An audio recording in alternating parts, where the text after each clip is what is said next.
जय जय नवल किशोर, जय गोपी चितचोर प्रभु, जय जय माखन चोर। जय राधे जय कृष्ण, जय वृंदावन रसिक मुकुट मणि, जय गोपी जन। जय राधे जय कृष्ण, जय वृंदावन रसिक मुकुट मणि, जय गोपी जन। जय राधे जय कृष्ण, जय वृंदावन रसिक मुकुट मणि, जय गोपी जन। जय राधे जय, सुन के गाइए सब लोग। जय वृंदावन रसिक मुकुट मणि, जय गोपी जन। जय राधे जय कृष्ण, जय वृंदावन, जय राधे जय कृष्ण, जय वृंदावन, जय राधे जय कृष्ण, जय वृंदावन, जय राधे जय कृष्ण, जय वृंदावन। ओ जय राधे जय कृष्ण, जय वृंदावन, ओ जय राधे जय कृष्ण, जय वृंदावन। रसिक मुकुट मणि, जय गोपी जन। ओ रसिक मुकुट मणि, जय गोपी जन। रसिक मुकुट मणि, जय गोपी जन। ओ रसिक मुकुट मणि, जय गोपी जन। जय राधे जय कृष्ण, जय वृंदावन रसिक मुकुट मणि, जय गोपी जन। जय राधे जय कृष्ण, जय वृंदावन रसिक मुकुट मणि, जय गोपी जन। मेरो एक प्राण धन, एक ही जीवन, ओ मेरो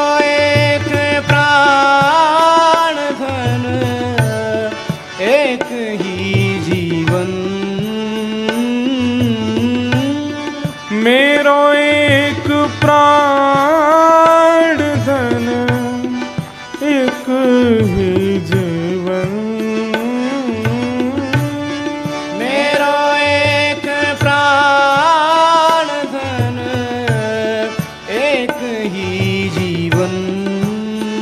कौन? रसिक नंदन मोहन राधा रमन। रसिक नंदन मोहन राधा रमन। ओ नंद नंदन मोहन राधा रमन। ओ नंद नंदन मोहन राधा रमन।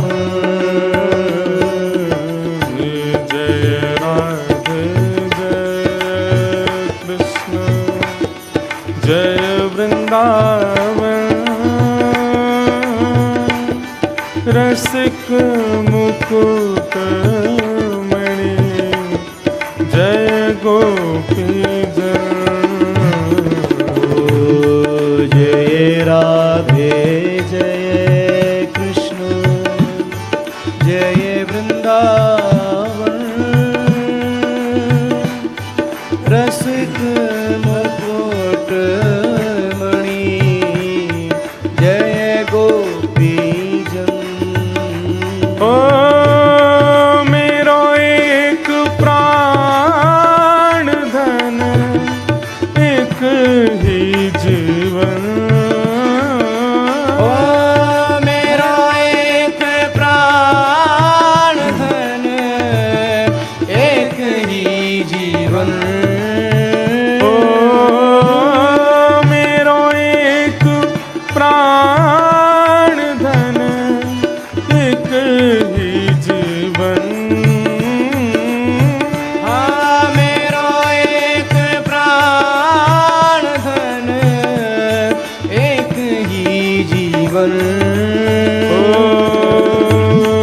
नंद नंदन मोहन राधा रमन। ओ नंद नंदन मोहन राधा रमन। ओ मेरो राधा रमन मेरो राधा रमन। हे प्यारो राधा रमन। हे प्यारो राधा रमन। ओ मेरो राधा रमन। मेरो राधा रमन। ओ प्यारो राधा रमन। ओ प्यारो राधा रमन। ओ मेरो राधा रमन। मेरो राधा रमन। मेरो राधा रमन। मेरो राधा रमन। ओ प्यारो राधा रमन। ओ प्यारो राधा रमन। ओ मेरो राधा रमन। मेरो राधा रमन। ओ मेरो राधा रमन। ओ मेरो राधा रमन। ओ प्यारो राधा रमन। प्यारो राधा रमन। ओ नंद नंदन मोहन राधा रमन। ओ नंद नंदन मोहन नंदन मोहन राधा रमन। गाओ सब लोग। जय राधे जय कृष्ण जय वृंदावन। रसिक मुकुट मणि जय गोपी जन। जय राधे जय कृष्ण जय वृंदावन। रसिक मुकुट मणि जय गोपी जन। राधे राधे रटे श्याम राधे रटे श्याम श्याम। राधे राधे रटे श्याम। राधे रटे श्याम श्याम। राधे राधे रटे राधे रटे श्याम श्याम। राधे राधे रटे श्याम, राधे रटे श्याम श्याम। श्री ठाकुर जी तो राधे राधे जपते रहते हैं और किशोरी जी कृष्ण कृष्ण श्याम श्याम जपती हैं, पर हमें क्या जपना है? हम किशोरी जी को जपें कि श्याम सुंदर को जपें? राधा कृष्ण युगल नाम मेरो है जीवन। ओ राधा कृष्ण युगल नाम मेरो है जीवन। हे राधे राधे रटे श्याम, राधे रटे श्याम श्याम। राधे राधे रटे श्याम, राधे रटे श्याम श्याम। राधा कृष्ण युगल नाम मेरो है जीवन। राधा कृष्ण युगल नाम मेरो है जीवन। ओ जय राधे जय कृष्ण जय वृंदावन। रसिक मुकुट मणि जय गोपी जन। राधे जय कृष्ण जय वृंदावन। रसिक मुकुट मणि जय गोपी जन। जय राधे जय कृष्ण जय वृंदावन। ओ जय राधे जय कृष्ण जय वृंदावन। ओ जय राधे जय कृष्ण जय वृंदावन। ओ जय राधे जय कृष्ण जय वृंदावन। ओ रसिक मुकुट मणि जय गोपी जन। ओ रसिक मुकुट मणि जय गोपी जन। हे राधे कृष्ण कृष्ण कृष्ण राधे राधे। हे राधे कृष्ण कृष्ण कृष्ण राधे राधे। राधे श्याम श्याम श्याम राधे राधे। राधे श्याम श्याम श्याम राधे राधे। हे राधे कृष्ण कृष्ण कृष्ण राधे राधे। हे राधे कृष्ण कृष्ण कृष्ण राधे राधे। राधे श्याम श्याम श्याम राधे राधे। हे राधे श्याम श्याम श्याम राधे राधे। हे राधे कृष्ण कृष्ण कृष्ण राधे राधे। हे राधे कृष्ण कृष्ण कृष्ण राधे राधे। हे राधे श्याम श्याम श्याम राधे राधे। हे राधे श्याम श्याम श्याम राधे राधे। जय राधे कृष्ण कृष्ण कृष्ण राधे राधे। जय राधे कृष्ण कृष्ण कृष्ण राधे राधे। जय राधे श्याम श्याम श्याम राधे राधे। जय राधे श्याम श्याम श्याम राधे राधे।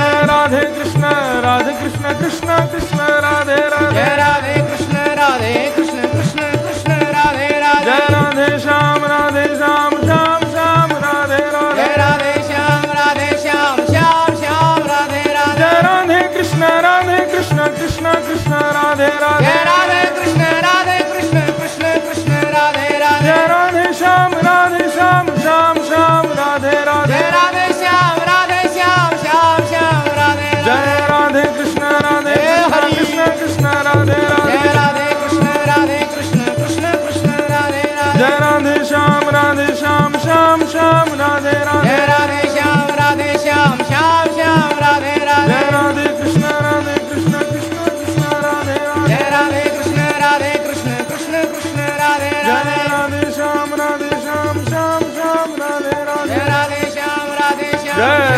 जय श्री राधे जय जय श्री राधे जय जय श्री राधे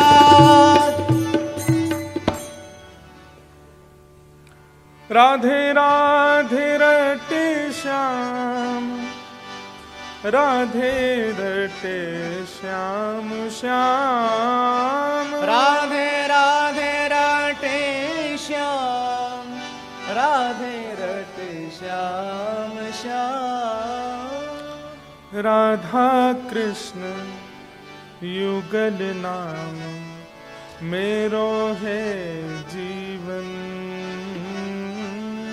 राधे कृष्ण युगल नाम मेरो है जीवन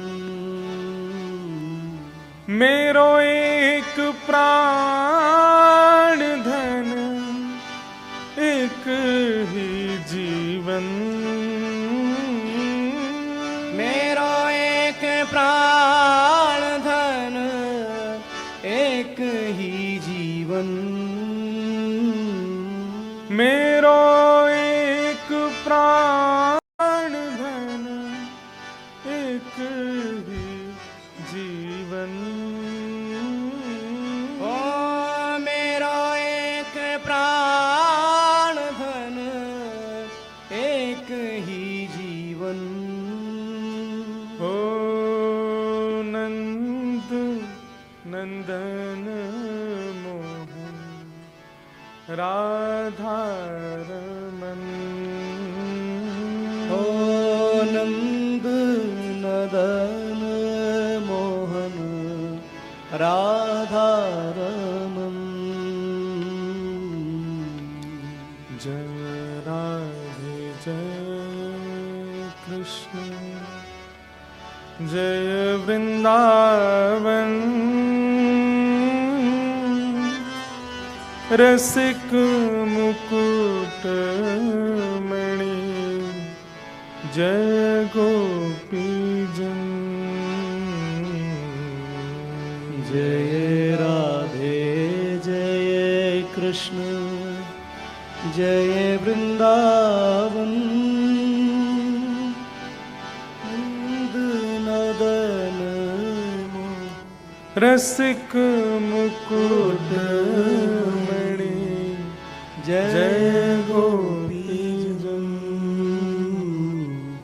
बोलो वृंदावन बिहारी लाल की श्री राधा रमण लाल की श्री राधा वल्लभ लाल की 84 कोस ब्रजमंडल धाम की जय गोवर्धन नाथ की गिरिराज धरणे की श्याम सुंदर श्री यमुने महारानी की सब संतन की सब भक्तन की सब विप्रन की समस्त ब्रजवासिन की भागवत महापुराण की जय जय श्री राधे जय जय श्री राधे जय जय श्री राधे द्वारिकाधीश की जय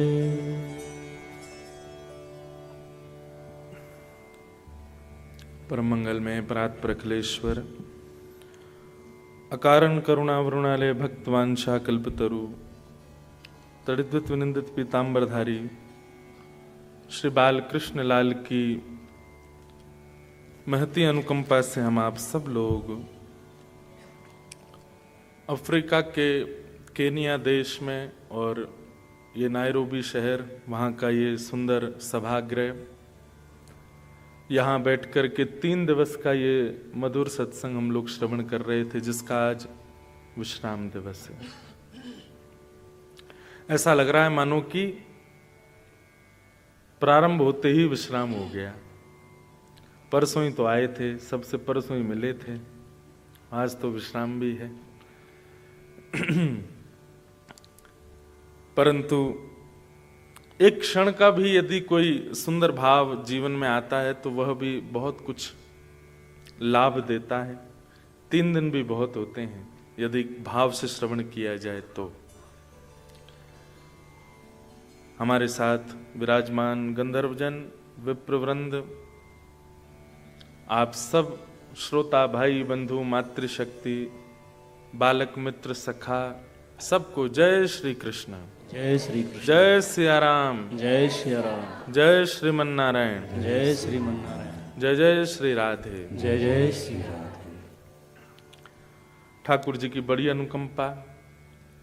आज विश्राम दिवस और मन में भाव हुआ कि होली महोत्सव के साथ उत्सव को विश्राम करें।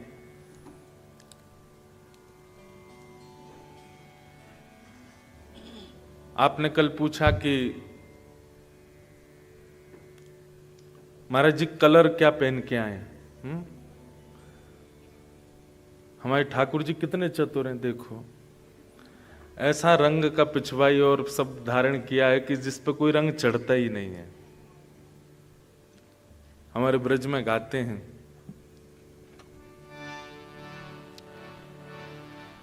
हो काली कमली ने ऐसा रंग डाला कि रंग कोई चढ़ता नहीं।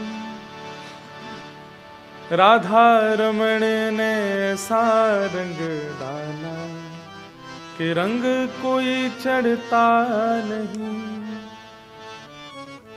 सूरदास जी कहते हैं, सूरदास काली कामर पे चढ़े न दूजो रंग। इस पर कोई रंग नहीं चढ़ सकता, और जिस पर ये रंग चढ़ जाए उस पर भी कोई रंग नहीं चढ़ सकता। आप लोगों को हरा गुलाबी गुलाल लगाया जाएगा तो दिखेगा, पर जो नेटिव नैरोबी के लोग हैं उनको रंग लगाओ दिखेगा नहीं। इसमें कोई वो नहीं है। ये ठाकुर जी भी तो उसी वर्ण के हैं। ये खड़े ठाकुर जी भी ऐसे ही हैं। इन पे भी कितनों रंग डाल लें गोपी। ये होली में सबसे ज्यादा गोपियां चिड़ी रहती हैं। क्यों? ठाकुर जी रंग डालते हैं तो गोपियों में नेक में ही चढ़ जाता है, और ठाकुर जी पे डालते हैं ठाकुर जी को कोई फर्क नहीं पड़ता, क्योंकि ठाकुर जी का वर्ण ही कृष्ण है। हमारे यहाँ का होली उत्सव तो अद्भुत है। तो आज मैं आते ही जब ये देखा पिछवाई उछवाई सब लाल जी की है, तो लाल जी की संग में ही चलती हैं कथाओं में, पर ये काली वाली यहाँ चढ़ी तब से मेरे मन में ये भाव आ रहा था कि देखो, ड्रेस कोड आप सब ने पूछा था, वो कितने चतुर हैं। ऐसा ड्रेस कोड लेके आए जिस पर कोई रंग चढ़ता ही नहीं है। तो आज होली उत्सव हमें करना है, और अभी 3 भक्ति के स्वरूप और शेष बचते हैं, उन पर हम चर्चा करेंगे। कुछ प्रश्न यहाँ आए हैं, थोड़ा तान पर हल्का सा बढ़ा दीजिए।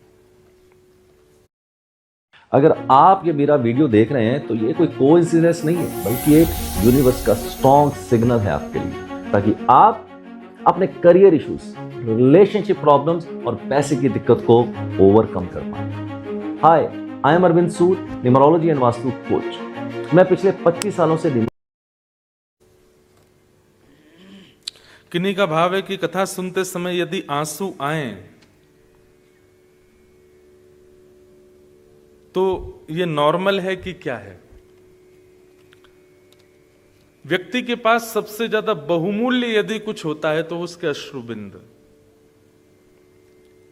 आपके पास सबसे ज्यादा कीमती कुछ है तो वो आपके अश्रु हैं, और वे यदि ठाकुर जी के भाव के प्रति अगर प्रकट हो रहे हैं तो मैं ऐसा कहता हूं कि आप ठाकुर जी को इससे बड़ा कुछ दे ही नहीं सकते हो।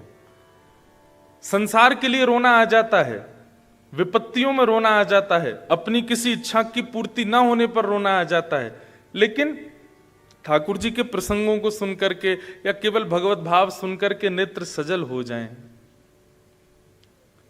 ये सामान्य बात नहीं है। श्री चैतन्य महाप्रभु अपने समस्त शिष्य परिकर के साथ कहीं जा रहे थे तो बीच में कहीं कथा चल रही थी।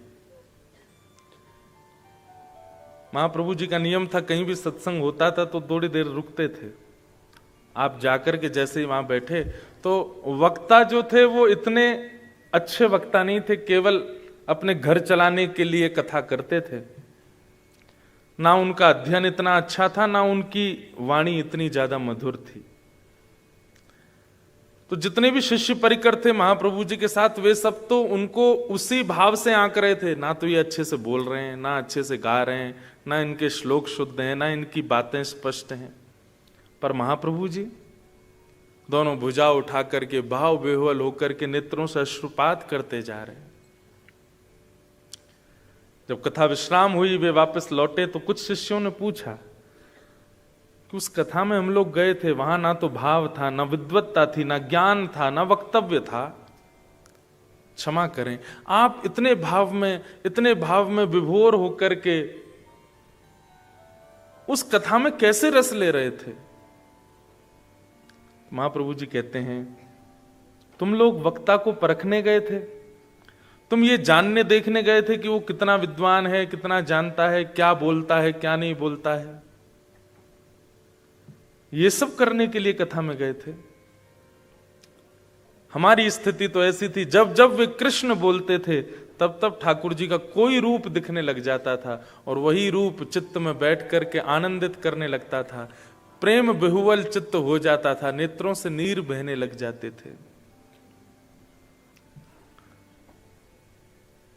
महाप्रभु जी के उस भाव को सुन करके उनके शिष्यों को बड़ा अपने ऊपर खेद हुआ कि हम क्या कथा सुनते हैं।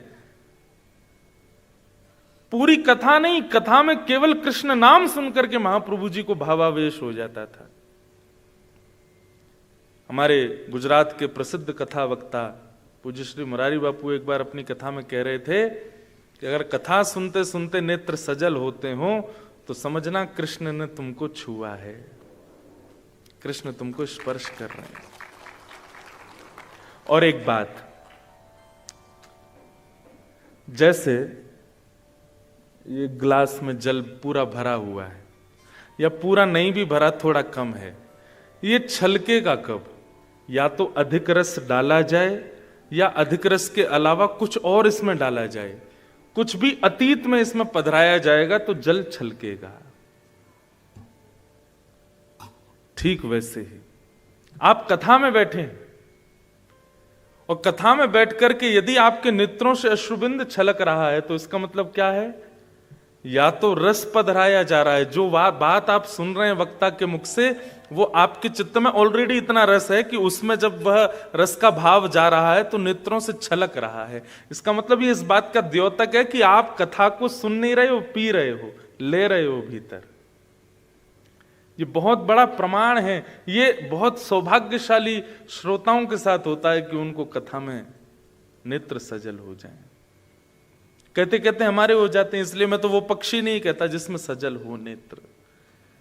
तो कभी कृष्ण नाम सुनकर, कभी वृंदावन नाम सुनकर, कथा सुनकर, या किसी भक्ति भाव को देख करके नेत्र सजल हो जाएं, तो समझ जाना कि आप, अब मैं बात आगे की बोलूं तो कहीं आपको अभिमान ना हो जाए, पर आप निश्चित ही भक्ति पथ पर एक माइलस्टोन क्रॉस कर चुके हो भगवद मिलन के लिए, तभी आपकी ऐसी स्थिति है।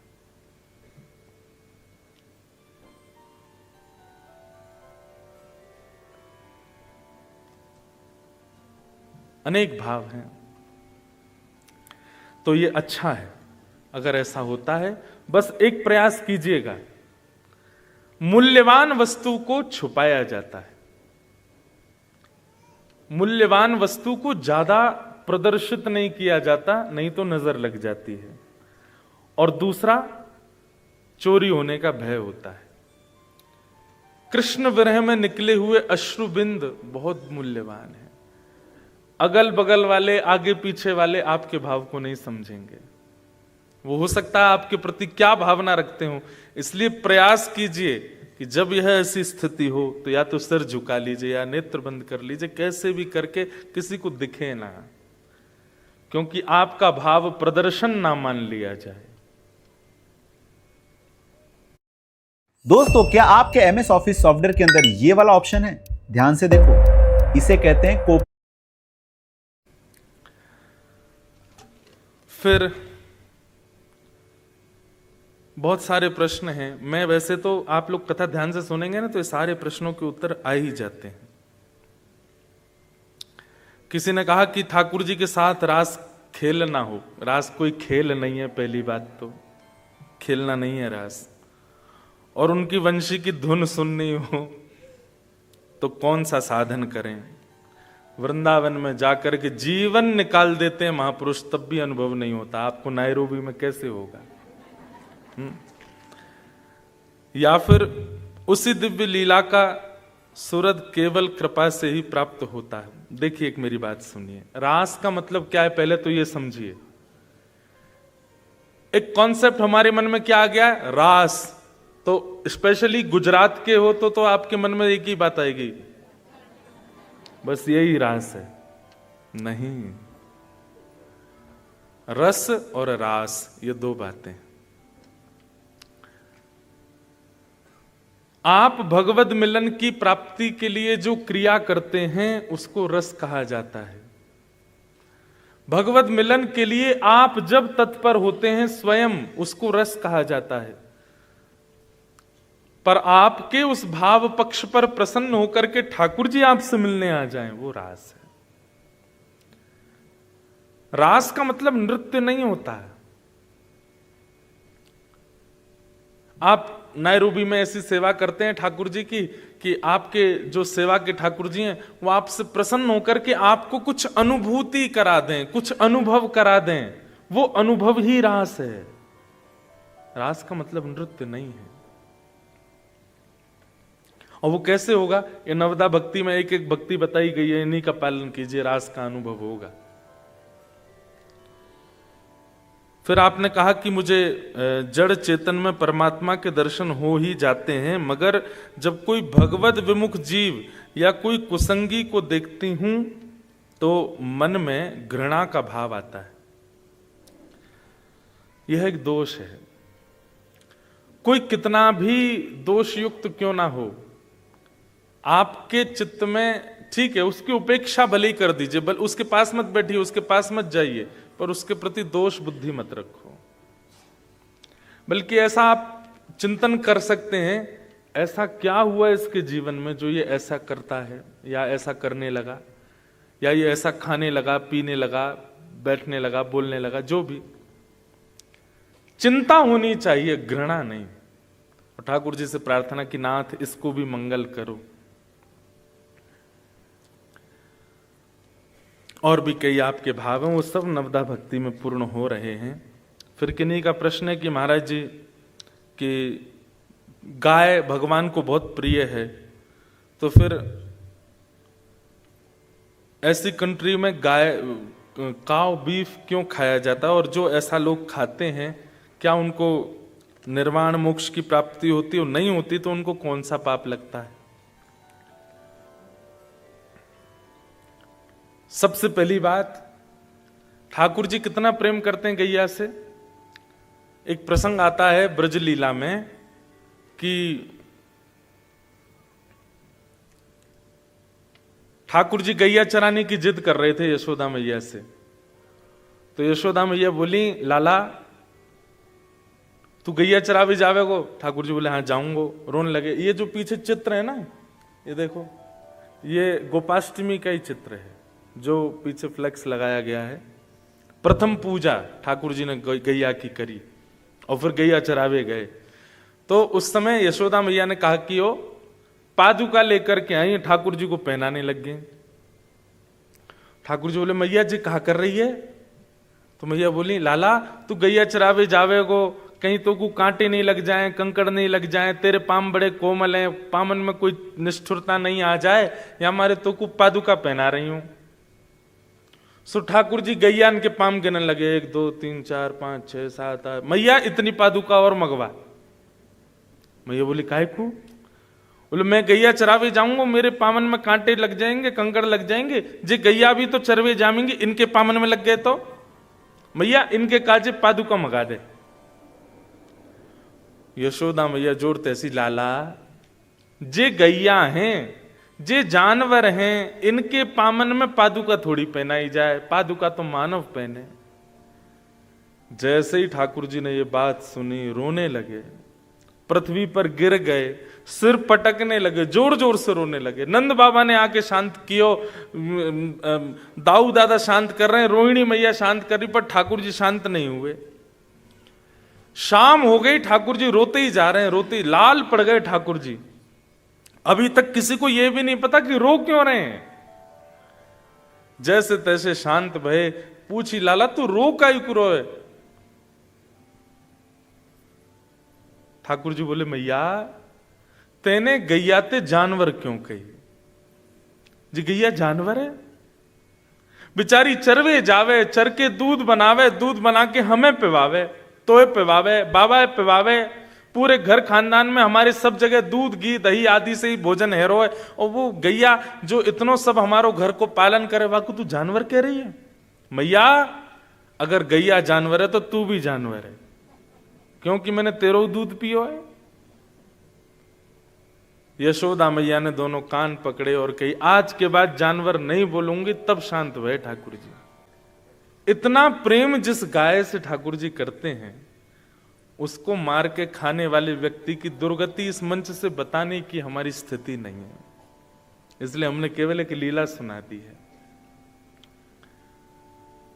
लेकिन क्या करें, दुर्भाग्य है भारत में भी अब होता है। अब क्या कहां तक बचेंगे उस चीज से? पर इस दुर्भाग्य का कारण हम सबको सहना पड़ेगा। इसलिए भैया कम से कम इस चीज से तो बचा जाए।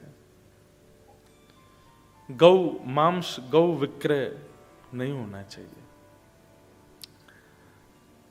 तो ये कुछ भाव थे। कल हमारे पास 2 प्रश्न और आए थे, पर हमारे पंडित जी ने दोनों प्रश्न खो दिए। अब वो मिल नहीं रहे कहां हैं। अब कल तो कथा है नहीं, मैं कैसे बताऊं? तो फिर कभी कोई भाव लगेगा। या फिर आप एक काम करो, मुझे प्रश्न तो याद नहीं है, कथा सुनो, हो सकता है आज उत्तर मिल जाए। कितनी भक्ति की चर्चा हो गई हमारी? कितनी भक्ति हमने सुन ली? 5। श्रवणम कीर्तनम विष्णु स्मरणम पाद सेवनम अर्चनम। कल यहां तक हम लोगों ने सुना था। और वंदनम हमने कहा नहीं था, केवल उसकी एक समय हो गया था तो चर्चा मात्र कर दी थी। वंदनम, वंदना, वंदनम में अभी आप क्या करते हो? अभी आप श्रीमद् वल्लभाचार्य जी के द्वारा रचित मधुराष्टकम सुनाते हो ठाकुर जी को। वंदनम में आप गीत गोविंद जो कि जयदेव महाप्रभु ने बनाया उसको सुनाते हो, मीराबाई के पद सुनाते हो, सूरदास जी के पद सुनाते हो, हमारे स्वामी श्री हरदास जी के पद सुनाते हो, हितरवंश महाप्रभु के पद सुनाते हो। अभी वंदनम आप जो पूर्वाचार्यों ने की है वंदना, उसी वंदना को आप कॉपी करके ठाकुर जी के आगे कर देते हो। उसमें नवीनता नहीं है, प्राचीन भावों को ही आप निवेदित कर रहे हो। पर इसका मतलब यह नहीं करना नहीं है, करिए। पूर्वाचार्यों ने जो वंदना ठाकुर जी की है वो वंदना कीजिए, पर प्रयास कीजिए कि आप एक वंदना अपने हृदय से कुछ बना करके ठाकुर जी को निवेदित करो।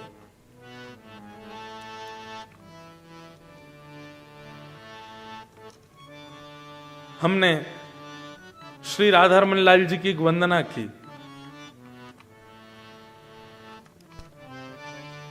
ब्रज जन प्रियतम बाल मुकुंदम राधारमणम हरे हरे राधारमणम हरे हरे केसर तिलकम कृष्ण वरणम केसर तिलकम कृष्ण वरणम राधारमणम हरे हरे राधारमणम हरे बहुत ध्यान से सुनिएगा। ये वंदना लिखने के पीछे कारण क्या था आज बताते हैं। हम श्री राधारमन जी बचपन से दर्शन करने जाते थे, पर राधारमन जी को स्पर्श करने का अधिकार नहीं है, वो तो गोस्वामी बालकों को ही है। मन में बहुत आता था कि कैसे करें, क्या करें कि श्री राधारमन जी को एक बार छू के देख लें कैसे हैं हमारे लाल जी। मन में सदैव ये चिंता सी एक बनी रहती थी कि इस जन्म में तो ठाकुर जी ये संभव होगा नहीं कि आप हमको स्पर्श को मिल जाओ। हमारी सबसे बड़ी जो बहन है, 3 बड़ी बहन है, उनमें सबसे बड़ी बहन का ब्याह राधारमन जी के गोस्वामियों में ही हुआ। तो हमारे एक भांजे और एक भांजी, तो जो भांजा है अब आगे चल के वो भी गोस्वामी है, वो राधारमन जी को छूता, हम तो उसके हाथ ही छू लेते हैं। मैंने भैया तू कल राधारमन जी को छुएगा, उनके चरण स्पर्श करेगा, उनके गाल छुएगा, उनके हाथ छुएगा, तेरे हाथ ही हम छू लें, ऐसी भावना आती है उनको देख के। लेकिन मन में एक संतोष नहीं था, ऐसा क्या करें कि राधारमन जी को कैसे तो स्पर्श हो। तब मन में एक भाव आया कि तन भले ही उस योग्य नहीं कि श्री राधारमन जी को छू सके, पर वाणी तो छू सकती है ना, वाणी का स्पर्श तो आप कर सकते हो। तब ये रचना बनाई, और आज राधारमन जी में चाहे हजारों वैष्णव जाते हो, हजारों में से 100 वैष्णव इस वंदना को गाते जरूर है वहां पर। तो भले ही मैं नायरोबी में हूं, भले ही मैं बाहर कथा कर रहा हूं, एक वैष्णव भी जाकर के यदि ठाकुर जी के सामने राधा रमणम हरे हरे बोलता है तो उसके भाव से भी मेरा स्पर्श हो जाता है। इसे कहते हैं वंदनम। ये मैं अपनी बात बता रहा हूं। और एक बात याद रखिएगा, भक्ति मार्ग में जब आप प्रकृष्ट स्थिति को आओगे, विशेष स्थिति को आओगे, तो आप वंदनाएं लिखने लगोगे। आपकी रचनात्मक स्थिति अपने आप बनने लगेगी। ये किसी से सीखा नहीं जाता, सिखाना नहीं पड़ता है। ये एक प्रकार का प्रमाण है कि आपकी भक्ति अब ठाकुर जी को प्रिय लग रही है, इसलिए आपके चित्त से अपने आप भाव कविता के रूप में निकल रहे हैं। कोई बहुत बड़े कवि नहीं, अब मैं कभी कभी लिख देता हूं, लेकिन मेरे से आप कहो आज रात ही कुछ लिख के दिखाओ, नहीं लिखा जाएगा। वो कच्छ में, गुजरात में कच्छ गांधी धाम में कथा थी, तो वहां पे जो आयोजक थे, 4 दिन का सत्र था, तो उन्होंने कहा, मैंने कहा क्या सुनना है बताइए, तो बोले वृंदावन महिमामृत, वृंदावन रसामृत। तो स्टेज बजाने से 2 घंटे पहले हम, प्रेम जी, सागर जी, हम तीनों ही बैठे थे। इस मंडली तो बड़ी है भारत में, लेकिन हम 3 ही बैठे थे। बैठे सोचे क्या करें क्या करें, वृंदावन के ऊपर कुछ लिखा जाए। और आप विश्वास माने 15 मिनट के अंदर ये रचना तैयार हो गई। श्यामा हृदय कमल सो प्रगटो, श्याम हृदय को भाई, वृंदावन प्यारो वृंदावन, श्री वृंदावन मेरो वंदना। भक्ति जब अपनी स्थिति प्रकट करती है तो भक्त अपने भावों को शब्द देने लगता है, और वही शब्द ठाकुर जी का श्रृंगार बन जाता है। मुझे एक नाम आप बता दीजिए मंच पर लिख करके कि किसी भक्त ने, जो भक्त था और उसको ठाकुर जी मिले लेकिन उसने कभी शब्दों में कुछ गाया ना हो। एक भक्त का नाम नहीं बता सकते आप, सबने गाया। जिसने पाया उसने गाया, या फिर ऐसा कहें जिसने भी पाया गा के पाया। यही है वंदन भक्ति। सूरदास, नरसिंह मेहता, मीराबाई, करमेती बाई, जनाबाई। जनाबाई की कथा सुनी है? महाराष्ट्र की भक्त हुई श्री जनाबाई। ऐसा सुंदर ठाकुर जी के प्रति भाव रखती थी। आप आषाढ़ की एकादशी के दिन अपने माता पिता के साथ गई पंढरपुर। आषाढ़ की एकादशी सबसे ज्यादा भीड़ होती है पंढरपुर में, और जानबूझ करके भीड़ में अपने माता पिता का हाथ छोड़ दिया। ताकि मैं खो जाऊं। कैसी भक्त हैं। छोटी सी जना बाई, माता पिता तो व्याकुल हो गए, कहां गई हमारी जना, कहां गई। और जैसे ही माता पिता खोए, जनाबाई नाचने लगी, अब मैं अकेली हूं, अब मैं विट्ठल को पाऊंगी। छोटी सी 9 साल की 8 साल की जनाबाई भीड़ में 3 दिन तक ढूंढते रहे माता पिता, जनाबाई मिली नहीं, इतनी भीड़, माता पिता छोड़ के चले गए। लेकिन जनाबाई बड़ी प्रसन्न थी। मुझे बहुत अच्छा लगता है, पंडरीनाथ भगवान के कितने भी भक्त हैं, हमारे विट्ठल भगवान ऐसे खड़े हैं। कभी जाइए महाराष्ट्र में, दर्शन कीजिएगा, बहुत सुंदर ठाकुर जी हैं। एकमात्र ऐसा मंदिर है भारत में जहां प्रत्येक दर्शनार्थी को गर्भगृह में जाके ठाकुर जी को अंक में लगाने का, अंक में भरने का अधिकार है। सब ठाकुर जी को गले लगा सकते हैं। 2 हैं स्थान, 2 स्थान ऐसे हैं भारत में जहां ठाकुर जी को आप गले लगा सकते हो। पहला महाराष्ट्र में पंढरपुर, और दूसरा हमारे व्रजमंडल में श्री गोवर्धन।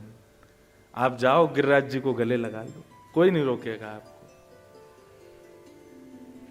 बाकी आप कहीं गले लगाने के लिए गए तो हो सकता है परम पद पई हो, परम पद ही हो जाएगा। एक जगह और था जगन्नाथपुरी में, परंतु फिर शंकराचार्य भगवान ने कहा कि लोग बाग जाने क्या खा के पी के कैसे भी आते हैं, और कई बार विधर्मी लोगों को जब पता चलता है कि भाई ऐसा कोई नियम है कि भीतर गर्भगृह में कहीं वो दूषित भाव से या कुछ उपद्रव करने ना आ जाए, इसलिए बंद कर दिया। तो जनाबाई खो गई। तभी श्री नामदेव जी महाराज उनको अपने घर ले गए। एक दिन बैठी थी चंद्रभागा के तट पर, तो उनको घर ले गए। घर जाकर के रहने लगी, खूब आनंद करती थी जनाबाई।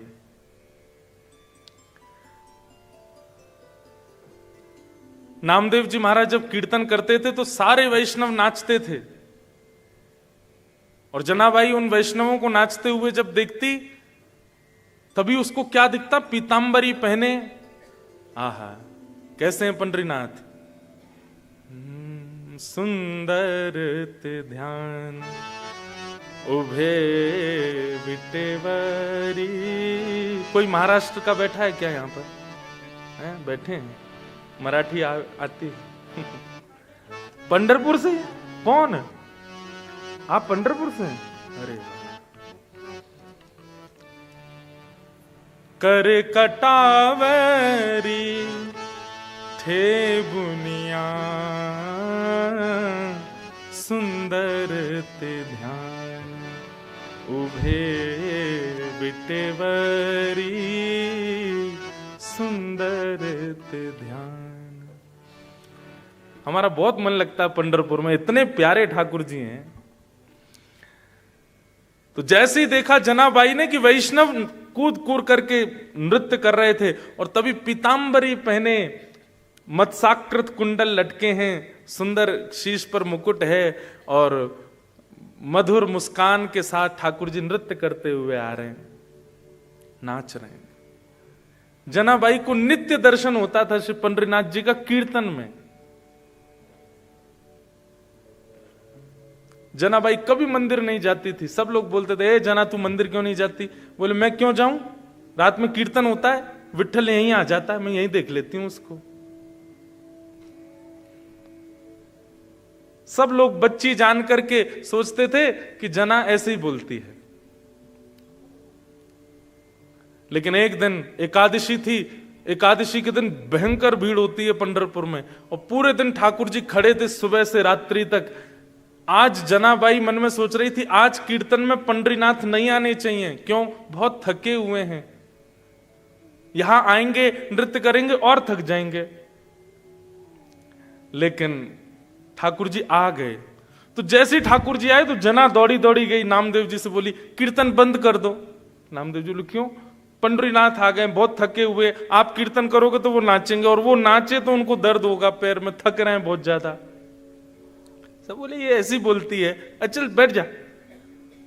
लोगों के पास गई, नाचो मत, तुम नाचोगे तो पंडरीनाथ भी नाचेंगे, उनके पैर में दर्द हो जाएगा। लेकिन किसी ने जनाबाई की बात नहीं मानी।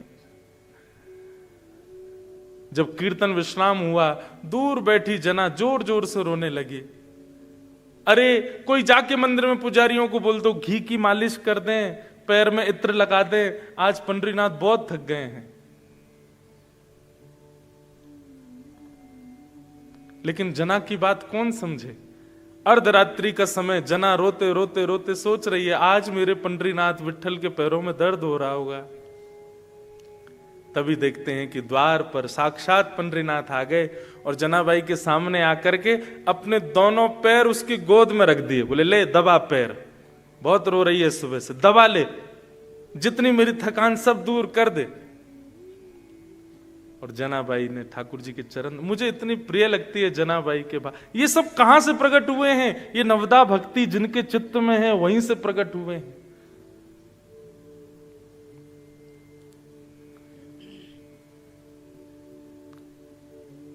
जनाबाई पूछती है ठाकुर जी से पैर दबाते दबाते, भोजन किया आपने? छोटी सी है और क्या पूछ सकती है, छोटे बच्चे ऐसी बातें करते हैं। आपने भोजन किया? ठाकुर जी बोले हाँ किया। क्या पाया? भगवान बोले पूरन पोली। आज हमने भी पूरन पोली पाई दोपहर में। ठाकुर जी बोले पूरन पोली। जनाबाई बोली और क्या पाया? बोले मीठा भात। और क्या पाया? ठाकुर जी ने बताया कड़ी सामग्री जो। अच्छा कल क्या पाया था? ठाकुर जी बोले कल भी पूरन पोली, कल भी मीठा भात, कल भी ये। अच्छा परसों क्या पाया था? ठाकुर जी बोले पूरन पोली। जनाबाई बोली बस पूरन पोली पाते हो आप? बोले क्या करें, मंदिर में यही बनता है। अरे मेरे विठोबा का मन भर गया होगा, पूरे दिन पूरन पोली मैं कुछ नया पवाऊं आपको, लेकिन आपको मेरी सहायता करनी पड़ेगी, अकेली हूं, छोटे से हाथ हैं, कैसे बनाऊंगी? ठाकुर जी बोले बताओ क्या करना? ऊपर से जाओ कंडे ले आओ, गोबर के उपले होते हैं ना। ठाकुर जी गए, उपले लेकर के आए, कंडा चेताया, चूल्हा जलाया और ठाकुर जी बैठे हैं, जना की ओर देख रहे हैं। देखो बंधुओं, भक्ति का स्वरूप कैसा होना चाहिए। आप ठाकुर जी के पीछे पीछे ना चलो, ठाकुर जी आपके पीछे पीछे चले।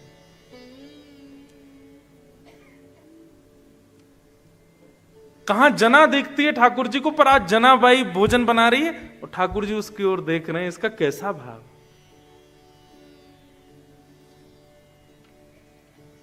ऐसी जनाबाई किसने नहीं गाया ठाकुर जी को? और वही गायन, वही भक्ति का भाव जब शब्दों में परिवर्तित हो जाता है, वही वंदन भक्ति है। श्रवण भक्ति में निपुणता होगी तो कीर्तन भक्ति आएगी, कीर्तन भक्ति में निपुणता होगी तो श्रवणम कीर्तनम विष्णु, श्रवणम कीर्तनम विष्णु स्मरणम, स्मरण भक्ति प्रबल होगी। आप संग के संग रह के मैं भी भूल रहा हूं। श्रवणम कीर्तनम विष्णु स्मरणम, और फिर स्मरण अगर श्रेष्ठ होगा तो पाद सेवनम। ये बात याद रखिएगा, जिसने कभी लीला चिंतन नहीं किया वो सेवा अच्छे से नहीं कर पाएगा। इसलिए हमारी प्रार्थना है कथाएं सुना कीजिए, और कथाओं में जो लीलाएं सुनाई जाती हैं उन लीलाओं को सुना कीजिए, उसके बाद ठाकुर जी की सेवा किया कीजिए। आप केवल उनको ड्रेसअप नहीं करते हैं, आप केवल उनको सुंदर नहीं सजाना है, यहां ये लगा दें, यहां ये लगा दें, इससे अच्छे लगेंगे, उनका डेकोरेशन नहीं है ठाकुर जी। वो एक लीला प्रकट होनी चाहिए वहां पर, और वो लीला सुन के ही होगा। स्मरण भक्ति के बाद ही पाद सेवन है, और पाद सेवन के बाद अर्चनम, और अर्चनम में निपुणता जब होगी तब होगा वंदनम। आप शब्द प्रकट कर ही नहीं पाओगे अगर ये बाकी की भक्तियां निपुणता से आपके पास नहीं आई तो। राधाष्टमी का दिन था, हमारे लाल जी किशोरी जी बने थे, चुनरी ओढ़ करके, नथ पहन करके, बढ़िया सुंदर श्रृंगार धारण करके। उस दिन मन में भाव आया कि हे लाल जी, आज आपसे एक बधाई चाहिए हमको। और उस दिन एक बधाई का एक पद लिखा ठाकुर जी के आगे, इतना सुंदर पद, आज वृंदावन में कितने लोग गाते हैं उसको। बधाई में, हे नाथ हमको बधाई में क्या चाहिए? बधाई में दीजो श्री ब्रज धाम बधाई में, दीजो श्री ब्रज धाम। नैरोबी तो नहीं चाहिए बधाई में, ब्रज ही चाहिए ना। हमने अपने लाल जी से कही, मैंने कि हे ठाकुर जी बधाई में कहा दो, बोले ब्रज मंडल दे दो। ये जन्म तो मिल गया ब्रज में, अगला जन्म भी ब्रज में ही मिले। और आपको अगर लगता हो कि मैं मानव बनने योग्य नहीं हूं ब्रज में, तो वन उपवन और मोर बानर में, वन उपवन और मोर बानर में, कहीं लिख लीजो मेरो नाम, कहीं लिख लीजो मेरो नाम, बधाई में दीजो श्री ब्रज धाम, बधाई में दीजो श्री ब्रज धाम। वंदनम। तो एक प्रकार से ये कह दिया जाए तो कोई अतिशयोक्ति नहीं कि भक्ति पथ पर वंदन प्रारंभ हो जाना एक पड़ाव है। आपके शब्द अब प्रकट होने लगे हैं, अब आप ठाकुर जी को अपने भावों से कुछ गा करके रिझाने लगे। और एक बात, आपकी वंदन भक्ति उचित है इसका प्रमाण कैसे मिलेगा? क्योंकि लोग तो कुछ भी लिख देंगे, फिर उल्टा सीधा जो मन में आएगा लिख देंगे। आप अपने उस वाणी को एक बार सभा में गा करके देखिए। सभा में यदि बहुसंख्यक वैष्णवों को वो प्रिय लगने लग जाए तो समझ जाइए कि ठाकुर जी को आपकी वाणी प्रिय है। वो जो शब्द आपने लिखे हैं वो ठाकुर जी को भी प्रिय है। ये एक तरीका है। या फिर आपके घर पर कोई वैष्णव आते हैं, कोई संत आते हैं, कोई महापुरुष आते हैं, कोई विद्वत वरेण्य महानुभाव आते हैं, तो आप उनको अपनी वो रचना दिखाइए कि हमने ऐसा लिखा है ठाकुर जी के लिए।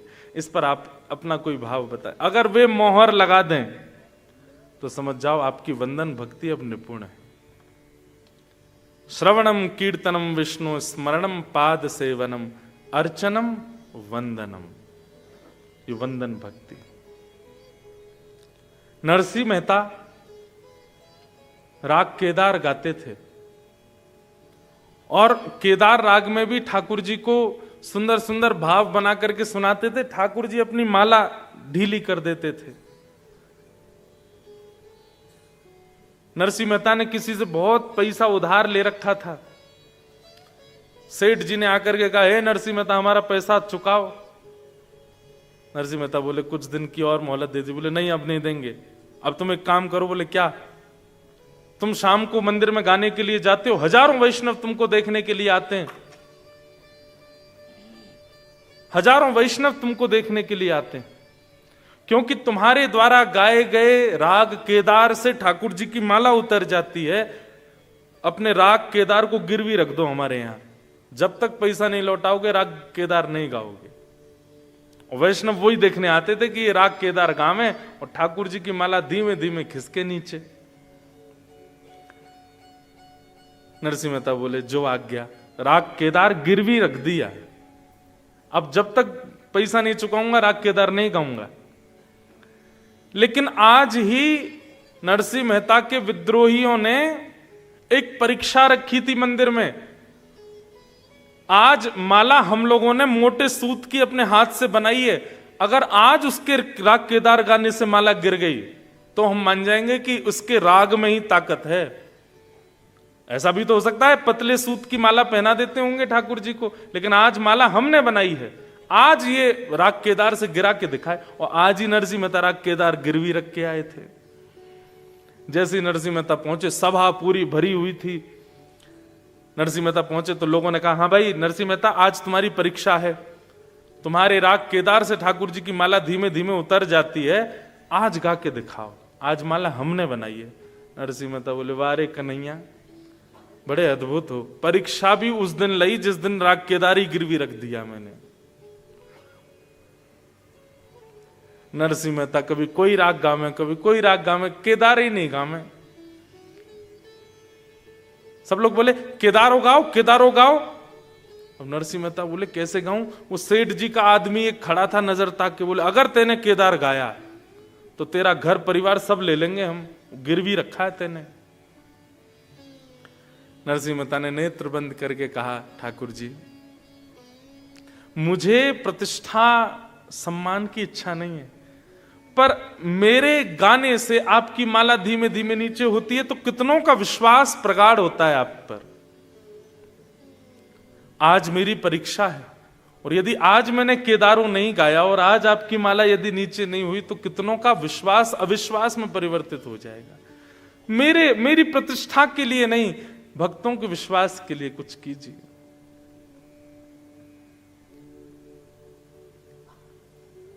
एक रूप में तो ठाकुर जी मंदिर खड़े थे, दूसरे रूप में ठाकुर जी नरसिंह मेहता का रूप धारण करके गए और उस सेठ जी के यहां जाकर के जितना उसका पैसा था सब दे दिया। बोले सुनो, राग केदार हमारा मुक्त करो। राग केदारा मुक्त करवा करके और किसी वैष्णव को दे करके और कहा कि अभी मंदिर में नरसिंह मेहता बैठे हैं और वो राग केदार गाने के लिए तत्पर, उनको जाके दे दो। तभी किसी ने जाकर के वो पर्ची दी, उसमें लिखा था राग केदारा मुक्त हुआ और उनके सिग्नेचर थे सेठ जी के। तुरंत जैसे ही गाया नरसिंह मेहता ने राग केदार, गाते ही ठाकुर जी की मोटे सूत की माला भी धीमे धीमे धीमे धीमे उतरने लगी और हजारों लोगों का जो विश्वास था ठाकुर जी के प्रति और प्रगाढ़ हो गया। पर नरसिंह मेहता बोले ये मेरा राग मुक्त कैसे हुआ? पैसा तो जमा किए नहीं मैंने। दौड़े दौड़े सेठ जी के पास गए, सेठ जी आपने बड़ी कृपा की, हमारी लाज रखी। सेठ जी बोले नहीं नहीं, लाज क्या रखी, आपने पैसा चुका दिया तो हमने भी मुक्त कर दिया। बोले हमने कब चुकाया? बोले आप आए थे, आप यहां बैठे भी थे और आज आप थोड़े क्रोध से में बैठे थे, दोपहर में इतना क्रोध में मैंने आपको देखा नहीं। नरसिंह मेहता बोले मैं तो मंदिर में बैठा था, फिर कौन आया? ठाकुर जी आए थे। ठाकुर जी नरसिंह का रूप धारण करके गए। तो सोचो, वंदन भक्ति जिसके चित्त में है उसके लिए ठाकुर जी कहां तक पहुंचते। वंदन भक्ति के लिए एक ही उपाय है, पिछली 5 भक्ति जो हैं वो प्रबल रूप से सुदृढ़ होनी चाहिए। श्रवणम कीर्तनम विष्णु स्मरणम पाद सेवनम अर्चनम वंदनम। अगले वर्ष जब हम नायरोबी आए तब तक कुछ वैष्णव जो आप लोगों में से जिन्होंने 3 दिन कथा अटेंड करी, खूब भाव से की और जो चाहते हैं कि ये नवदा भक्ति उतरे हमारे अंदर, कुछ लिखिएगा ठाकुर जी के लिए छंदबद्ध होकर के। और ऐसे नहीं कि बैठ गए आज से ही हो जाएगा, कल से लिखना प्रारंभ कर दोगे, ऐसा नहीं होगा। कोई कवि बैठा हो तो कुछ कह नहीं सकते हम। थोड़ा थोड़ा भाव बनाइएगा उसमें, थोड़ा थोड़ा चिंतन किया कीजिएगा लीलाओं का, अपने ठाकुर जी का श्रृंगार करके फिर विचार किया कीजिएगा आज ऐसी पोशाक क्यों है, आज ऐसा श्रृंगार क्यों है, और फिर उस पर चिंतन करके कुछ लिखिएगा, प्रकट होगा भाव। वंदन भक्ति, वंदन भक्ति का एक रूप तो है कुछ पद निर्माण या भक्त कीर्तन निर्माण करके ठाकुर जी को श्रवण कराना। अच्छा, एक चीज इस पर विशेष ध्यान रखना, फिल्मी तर्जों पे मत बनाना।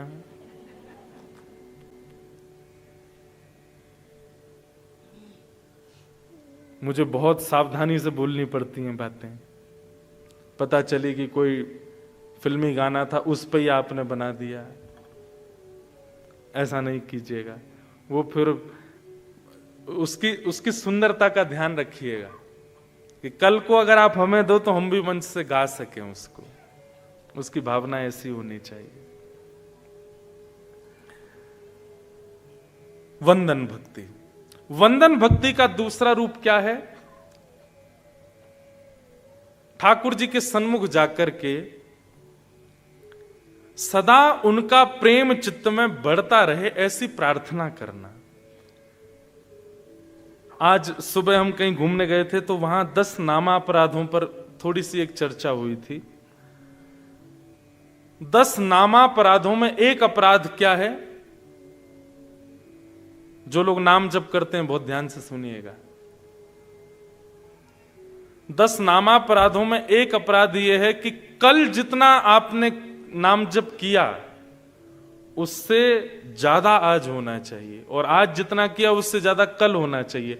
अगर आप कल जितना किए उससे थोड़ा भी ज्यादा आज नहीं करते हैं तो फिर वो अपराध होता है। ये नामापराध में एक अपराध है। हर दिन भजन बढ़ना चाहिए, हर दिन कीर्तन बढ़ना चाहिए, हर दिन नाम जप बढ़ना चाहिए। वो कंटिन्यूटी में केवल इतना है, इतना ही चलता जा रहा है। ये तो वैसे ही हो गया, रोज दाल चावल ही खा रहे हो। ठाकुर जी भी कहेंगे गिनती है इसकी, इससे एक भी ज्यादा चला जाए तो महाराज अगले दिन तो आलस में आ जाता, कल एक ज्यादा तो कर दिया था हमने। नहीं, नाम महिमा, नाम जापकों को चाहिए कि आप जितना नाम जप करते हैं कल के नाम जप उससे दुगना होना चाहिए। दुगना नहीं तो थोड़ा ज्यादा हो, कल से थोड़ा ज्यादा आज, आज से थोड़ा ज्यादा कल, कल से जो थोड़ा ज्यादा परसों।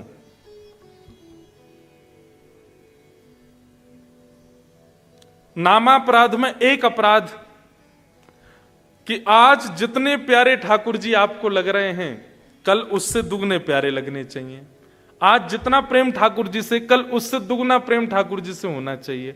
अगर ये नहीं बन रहा है तो आप, इसका मतलब है अभी अपने भक्ति मार्ग में सजग नहीं हुए हो। स्वामी श्री हरदास जी महाराज कहते हैं, प्यारी ज्यों ज्यों देखूं तेरो मुख, त्यों त्यों नयो नयो लागे। हर क्षण, हर स्थिति, हर दिन ठाकुर जी नवीन प्रतीत होते हैं। तो ठाकुर जी से यही वंदना करो कि हे नाथ, आपका और मेरा जो प्रीति है, जो प्रेम है, वो हर दिन बढ़ता रहे, कभी घटे ना।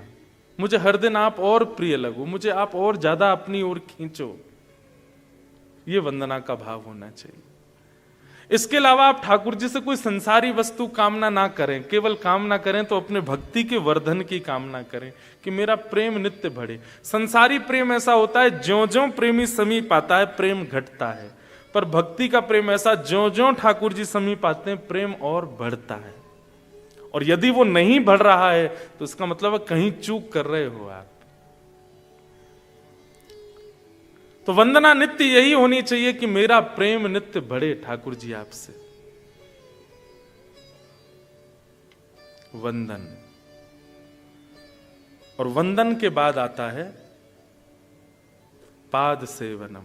नहीं, वंदन के बाद आता है श्रवणम कीर्तनम विष्णु स्मरणम पाद सेवनम अर्चनम वंदनम दास्यम। दास्य भाव। दास्य का मतलब क्या होता है? पूर्ण समर्पण। मेरे मन की अब कोई इच्छा नहीं है, मेरी निज कोई इच्छा नहीं है। जो मेरे स्वामी की इच्छा है वही मेरी प्रबल इच्छा है, जो मेरे स्वामी चाहेंगे वही मैं करूंगा। यह दास्य भाव है। श्रीमद् भगवत गीता में जो जो उपदेश ठाकुर जी के द्वारा हैं उन, अब मेरी एक बात सुनिएगा। दास्य भाव में प्रारंभिक स्थिति कैसी होनी चाहिए? प्रारंभ दास्य का कैसा होना चाहिए कि ठाकुर जी के सीधे आप दास नहीं बन पाओगे। वो ठाकुर जी फिर बहुत ज्यादा ही कठिन आपको मार्ग बता सकते हैं। इसलिए दास्य के रूप में सबसे पहले गुरु के दास बनो। गुरु की आज्ञा के प्रति, गुरु के वचनों के प्रति, गुरु की वाणी के प्रति दास्य भाव रखो। ठाकुर जी के प्रति बाद में रख लेना, दास्य भाव गुरु को प्रदान कर दीजिए। गुरु के वचन अटल कर मानो, गुरु के वचन अटल कर मानो, साधु समागम की जय, साधु समागम की। सूरदास जी कह रहे हैं, मन रे कृष्ण नाम कह लीजे, राम नाम कह लीजे। गुरु के वचन अटल कर मानो। बहुत ध्यान से सुनिएगा। सात्विक भक्ति जो दास्य है ये आप गुरु को अर्पित कर दीजिए, गुरु की आज्ञा के प्रति।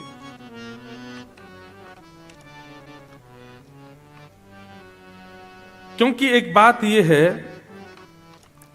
कि ठाकुर जी की आज्ञा मानने के लिए आप निपुण तब होगे जब गुरु आज्ञाएं बहुत मानी हो। मैं एक भाव कहता हूं कि कहीं भी किसी को जॉब मिलती है तो जो वहां हायर करने वाले होते हैं वो आपका पहले रिज्यूम चेक करते हैं और रिज्यूम में ये देखते हैं कि आपने पहले कितनी जगह काम किया है और कैसा काम किया है। होता है ना, हमने तो कहीं करी नहीं इसलिए हमें पता नहीं है, लेकिन जितना पता है वो यही है कि आपका रिज्यूम चेक किया जाता है और रिज्यूम में ये देखा जाता है कि आपने कितनी जगह कहां कहां कैसा कैसा काम किया। और कहीं पता चल जाता है, अब मान लीजिए नैरोबी में आपको कहीं जॉब चाहिए और पता चले ओहो आप इंग्लैंड में जॉब कर चुके हो, बड़ी बड़ी कंपनीज में आप इतना पैसा आपको मिलता था, ये आपकी डिग्रीज हैं, ये आपकी क्वालिफिकेशन है, इतना आप कर चुके हो, तो स्वाभाविक है कि सामने वाला व्यक्ति रिज्यूम देखते ही आपको वेलकम करेगा कि ठीक है आप कल से ज्वाइन कर लीजिए, कल से नहीं आज से ही कर लो। ठीक वैसे ही ठाकुर जी भी रिज्यूम चेक करते हैं। अपनी सेवा देने से पहले ठाकुर जी यूं देखते हैं, अरे यूं बताते हैं कितनी जगह सेवा करी है, कितनी संतन की सेवा करी, कितनी वैष्णवन की सेवा करी, कितनी गुरुजनन की सेवा करी, कितने महापुरुषन की सेवा करी, कितनी धाम की सेवा करी, कितनी तीर्थन की सेवा करी, कितनी एकादशी निष्ठा करी, कितनों नाम जप किए, सारे रिज्यूम ठाकुर जी चेक करते हैं। एक बार को उसमें सबसे प्रमुख क्या होता है, अपने निज चरण छूने की आज्ञा ठाकुर जी आपको तभी दे सकते हैं जब आपने पहले बहुतों के चरण छुए हों और चरणों की सेवा की हो। भैया देखो, भगवान के सबसे कोमल हैं चरण।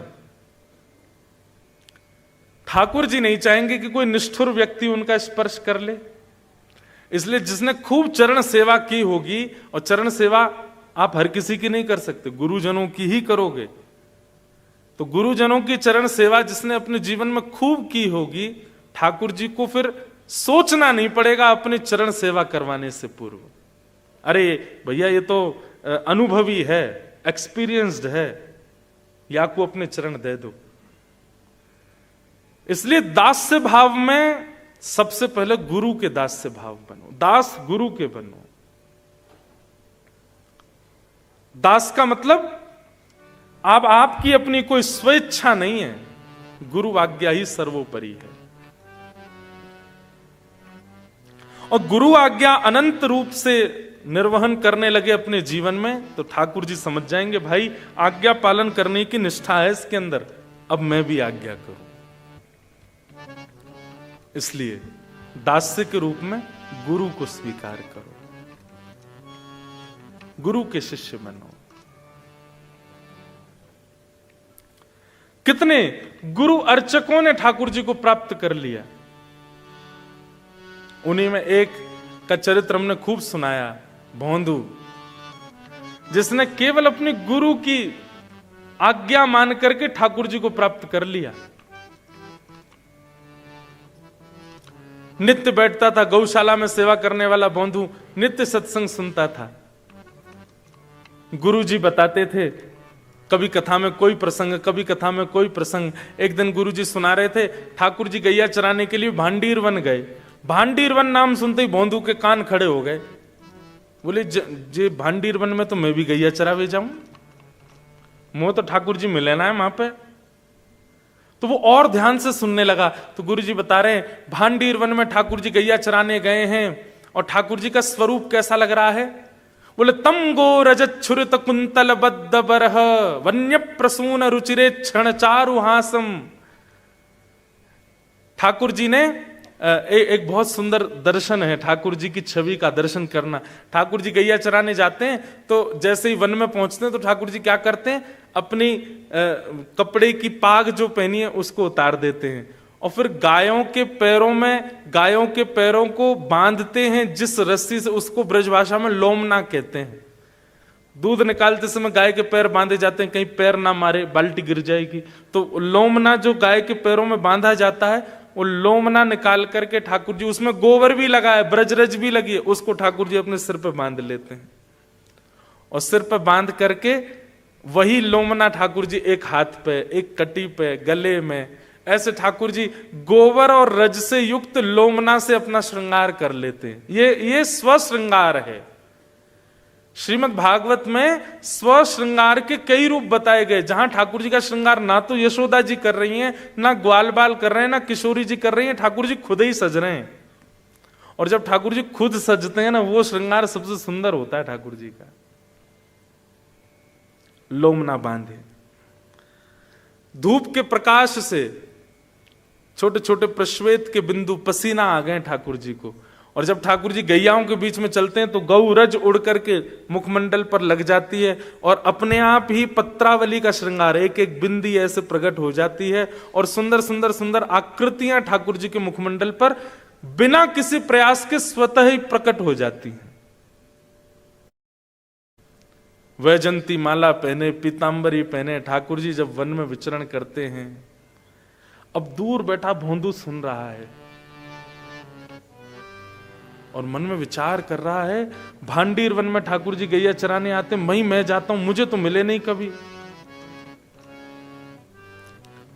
लेकिन गुरु जी कह रहे हैं तो इसका मतलब है ठाकुर जी आज भी आते होंगे, मेरी ही योग्यता नहीं थी कि मैं उनका दर्शन नहीं कर पाया।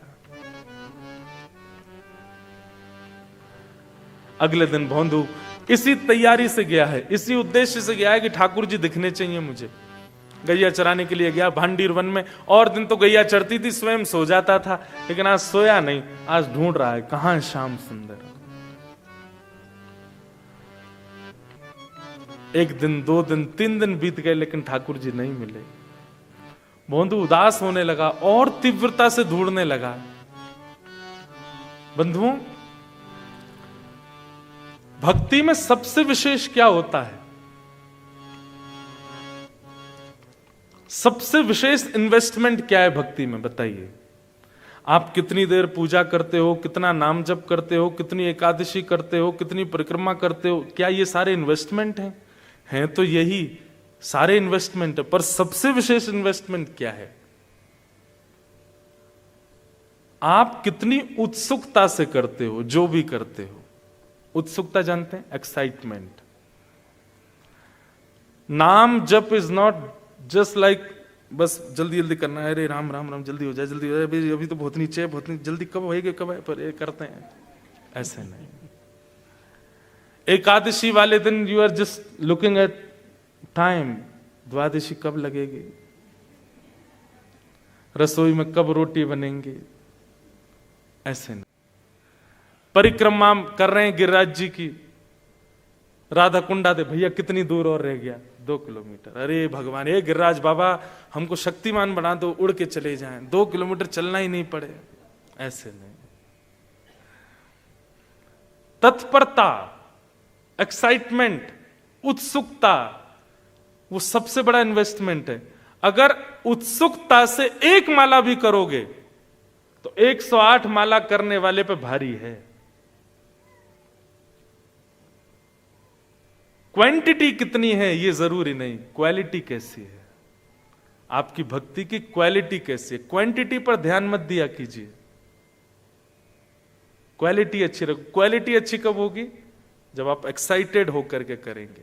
वो आपका स्वाभिमान होना चाहिए, सौभाग्य होना चाहिए। एकादशी आप वेट कर रहे हो, कब आएगी एकादशी, कब मैं फिर से व्रत करूंगा, कब से अपने प्रिया प्रियतम के लिए उपवास करूंगा। वो ठाकुर जी को मिलाने में सहायक बनता है, ना कि केवल बने बनाए रिचुअल्स का पालन करने से आप उनको प्राप्त नहीं कर पाओगे। उत्सुकता ही प्राप्त करवाएगी आपको। किसी की एकादशी करते हुए देख लिया, आपके मन में भी आ गया नेक्स्ट टाइम से मैं भी रखूंगा, तो वो पहले दिन तो उत्सुकता थी, पर अब एकादशी जब जब आती है तब तब आप चिंतित हो जाते हो, अब कैसे होगा काम। ऐसे नहीं।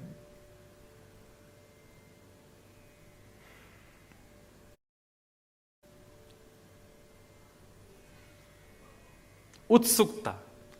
आज भोंदू गया है वन में और बहुत उत्सुकता से ढूंढ रहा है, कहां है ठाकुर जी, कहां मिलेंगे।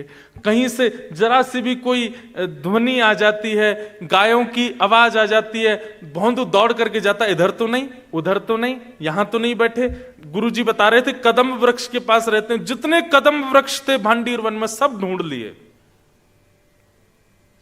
गुरुजी बता रहे थे उनको कन्नेर के पुष्प बहुत प्रिय लगते हैं, तो कन्नेर के पुष्प जहां थे वहां चला जाता है।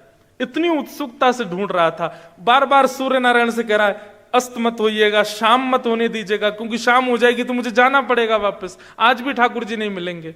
इतनी उत्सुकता से ढूंढ रहा था ठाकुर जी को, ठाकुर जी से रहा नहीं गया। और तभी अपनी नंद भवन की गायों के समूह को लेकर के उत्सुकता से ढूंढ रहा था ठाकुर जी को, ठाकुर जी से रहा नहीं गया। और तभी अपनी नंद भवन की गायों के समूह को लेकर के पीतांबरी पहन करके, सुंदर टेढ़ी सी पाग धारण करके, सुंदर घुंघराले केशों की अलकावलियां खोल करके, मधुर मुस्कान लेते हुए, बंक अदा से चलते हुए, टेढ़ी मेढ़ी चाल चलते हुए ठाकुर जी आ गए। अच्छा बंधुओं, ठाकुर जी चलते कैसे हैं? अगर हम कहते हैं कि टेढ़े मेढ़े चलते हैं, तो अगर आप टेढ़े मेढ़े चलते किसी व्यक्ति को देखोगे तो हंसी आ जाएगी उसको देख के। ठाकुर जी चलते कैसे हैं? जितने आभूषण पहने हैं ठाकुर जी ने, उन सबका स्वर प्रकट होना चाहिए, ये पूरा पूरा ध्यान रखते हैं ठाकुर जी, ऐसे चलते हैं। दूसरी बात, वो सीधे सीधे जैसे हम चरण रखते हैं ऐसे नहीं, वो जब चलते हैं तो पृथ्वी को देखते हैं। जहां कहीं भी, ये पृथ्वी कौन है? भूदेवी, भगवान की पत्नी है। जहां कहीं भी भूदेवी में ठाकुर जी को जरा सा भी गड्ढा दिखाई देता है तो अगला चरण वहीं रखते हैं। क्यों? ठाकुर जी के मन में भाव आता है ये हमारी पत्नी है, इसको पीड़ा हो रही है, इसकी पीड़ा का एक ही निवारण है, हमारे चरण स्पर्श। तो ठाकुर जी बांके बिहारी कैसे बन गए? ठाकुर जी जब चलते हैं ना तो एक पांव यहां, दूसरा पांव वहां, तीसरा पांव वहां, चौथा पांव वहां, ऐसे करते हुए ठाकुर जी चलते हैं, टेढ़ी मेढ़ी सी चाल चलते हैं, इसलिए बांके बिहारी हैं। और सर्वांगीण अंग के जितने भी आभूषण है सबकी ध्वनि प्रकट होती है उस समय। ठाकुर जी आए, भौंदू देख करके आनंदित हो गया। क्या रूप माधुरी, क्या ललित माधुरी, क्या वेणु माधुरी, क्या त्रिभंग माधुरी। जैसे गुरुजी ने बताया था वैसा ही स्वरूप बिल्कुल।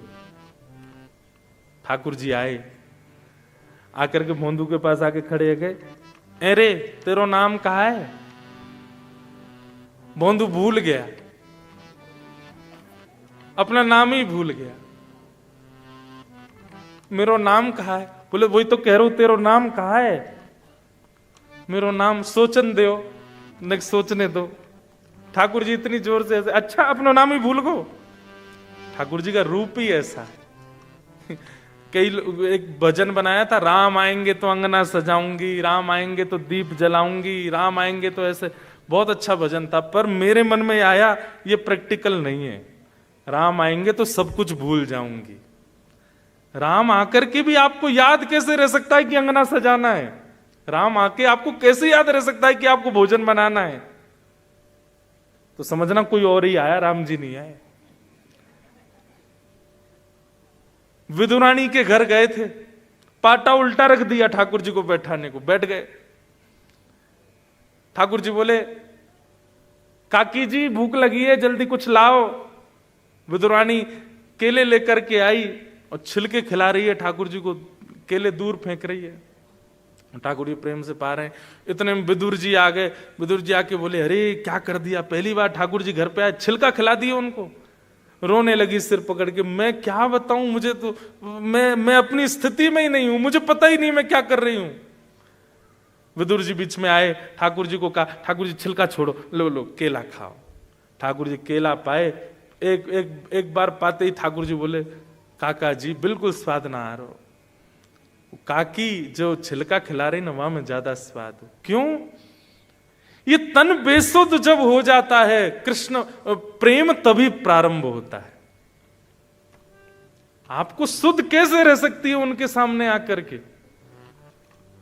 भौंदू बोलो भूल गो मेरो नाम कहा है। ठाकुर जी हंस गए, बैठ गए उसके बगल में।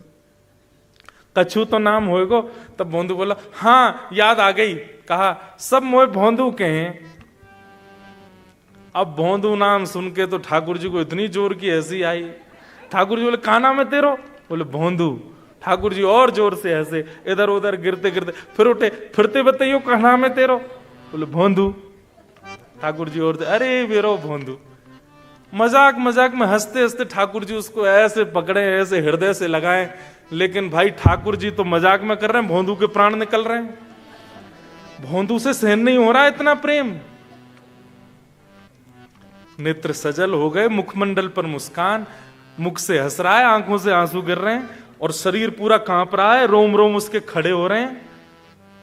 भोंदू आज सोच नहीं पा रहा ये क्या क्या हो रहा है मेरे साथ। गुरु के प्रति दास्यम से यह संभव है।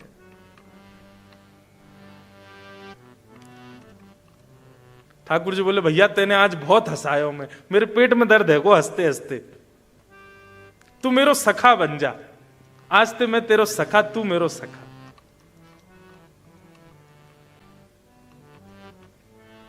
और दास्य के बाद अगली भक्ति ही सख्य है।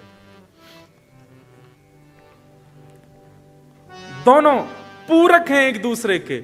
गुरु के दास बनो, ठाकुर जी तुमको सखा बनाएंगे। ठाकुर जी बोले भोंदू तू मेरो सखा बन जा। भोंदू बोलो मैं या लायक हूं? बोले अरे तू सबसे बड़ा लायक है, तू मेरो सखा। तेरे नाम ते ही मोको हंसी आ रही है भैया, तेरी बातन ते तो जन कहा होएगो। चल तू मेरो सखा बन जा। अच्छा एक बात बता, अब बैठो ही रहेगो, बात बनाते रहेगो, कछु खवावेगो मोए? भोंदू बोलो क्या खवाऊं? बोले कछु लायो अपने संग? भोंदू बोला हाँ 2 रोटी और गुड़ लेके आया हूं। ठाकुर जी जल्दी खोल जल्दी खोल। भोंदू ने कपड़े की पोटली, बिल्कुल उसमें मट्टी लगी है ना, वो ज्यादा साफ सुथरी कुछ भी नहीं है, ऐसी पोटली खोली, उसमें भी सुबह की बनी हुई बिल्कुल ठंडी रोटियां और उनके बीच में गुड़ रखा है। ठाकुर जी के सामने रख दी। और भोंदू तो बेचारा भोला, इसीलिए तो उसका नाम भोंदू, उसका नाम भोंदू नहीं था, इतना भोला था सब उसको भोंदू बोलते थे। ठाकुर जी के सामने खोल करके इतने में भी हम आप होते तो हम क्या करते, पूरा ऑफर कर देते। पर भोंदू क्या कर रहा है, ठाकुर जी 2 रोटी, एक आपकी एक मेरी, जे गुड़ आपको जे मेरो।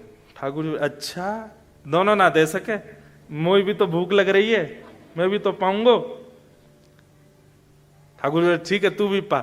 नहीं पहले आप पा लो, तो हमारे गुरु जी के पहले भगवान को भोग लगाना चाहिए। अच्छा जहां गुरु जी की बात भी याद है तो है, चल। ठाकुर जी ने लिए, गुड़ लेकर के पा गए। ठाकुर जी ने पायो, इतना स्वाद आयो। अब वो तो ठाकुर जी को देखता जा रहा है, कैसे खा रहे हैं, कैसे बोल रहे हैं, कैसे हंस रहे हैं। ठाकुर जी बोले मुझे तो बहुत तेज भूख लग रही, ला अपनी रोटी भी दे दे। तो भोंदू एक बार को तो रोकने को हुआ कि ये तो छोड़ दो, पर ठाकुर जी पा गए। भोंदू बोलो यशोदा मैया भूखो रखे आप हैं, मेरी वो खाए गए। ठाकुर जी बोले ना है, नंद भवन में आके देख 8 बार भोग लगे मेरो। और सुन ये 2 रोटी इंत काम ना चलोगे भैया, कल ते ज्यादा सी लाए करियो। बोले हाँ वो तो मैं समझ गो पेट की स्थिति, कल ते लाऊंगो। वो इतना सीधा है कि उसको यही नहीं पता कि मुझे ठाकुर जी के आगे कैसा व्यवहार करना है, वो सामान्य व्यवहार में ही। ठाकुर जी ने हृदय से लगा, कल मिलेगो मोते? ठाकुर जी भोंदू बोला हाँ जय जय मैं आऊंगो। भोंदू तो आज इतना प्रसन्न है, रात्रि में गया, गैयाओं को जाके गौशाला में बांध दिया, प्रवचन में गुरु जी के आगे फिर बैठा। उसने गुरु जी को नहीं बताया, उसको लगा ये गुरु जी को और जो विद्यार्थियां रहते हैं सबको ठाकुर जी मिल चुके होंगे, मैं ही अभागा हूं, मुझको अब मिले हैं। उसने किसी को नहीं बताया, उसको लगा कि सबको मिलते रहते होंगे, मुझे बस अब मिल गए हैं। रात भर प्रवचन सुना, गुरु जी को बार बार प्रणाम करता है। बोले गुरु जी आपने सबके जैसा मुझे भी समझा, इसके लिए धन्यवाद। गुरु जी भी बोले पता नहीं क्या बोल रहा है। भोंदू चला गया, सो गया। दूसरे दिन सुबह उठ करके आदि सब अपनी क्रम करके गौ चराने के लिए जैसे जाने लगा, रसोई घर में जाके रसोईया से बोला भैया 2 टिक्कर मत देना। बोले आज तो 5-6 टिक्कर दो। बोले भोंदू तो इतने सालों से 2 ही टिक्कर खाता है, 5-6 टिक्कर क्यों पाएगा? तो सहजता बोला नंद नंदन आए थे ना, भूखे रह गए थे कल, उनके लिए लेके जाना है। सीधे व्यक्ति का एक गुण होता है कि वो झूठ नहीं बोलता।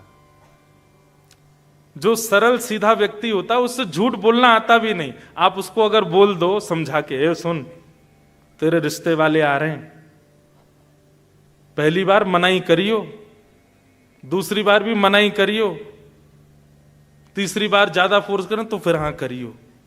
तो ऐसे ही करता है। ब्याह करोगे? नहीं। करोगे? नहीं। करोगे? हां। करना है। सिखा के भेजा है कि 2 बार ना 1 बार हां, वो वैसा ही एज इट इज करेगा। सीधा व्यक्ति ज्यादा झूठ नहीं बोल पाता। अच्छा एक बात बताएं, आप चतुर हो कि नहीं ये आपके झूठ से पता चल जाता है। अगर आप झूठ बोल लेते हो तो इसका मतलब आप चतुर हो, और चतुर हो तो इसका मतलब ठाकुर जी से बहुत दूर हो। इसलिए कभी कभी चिंता किया कीजिए कि आप ठाकुर जी के लायक नहीं हैं। ठाकुर जी के लायक बनने के लिए सबसे पहले सीधे बनो। भौंदू की बात सुनकर के रसोईया बोला, काकई तेने कौन आयो? बोले वो नंद जी को लाला आयो कल गैया चरावे, मेरी दोनों रोटी खागो, वही के मारे 5 ले जा रहा हूं। रसोईया दौड़ा दौड़ा गुरुदेव के पास गया। बोले गुरुजी आपको पता है भौंदू आज 5 टिक्कर लेके जा रहा है, वो हमेशा 2 ले जाता था। मैंने पूछा क्यों? तो बोला नंद जी का लाला आया था गैया चराने। गुरुजी भौंदू झूठ नहीं बोलता।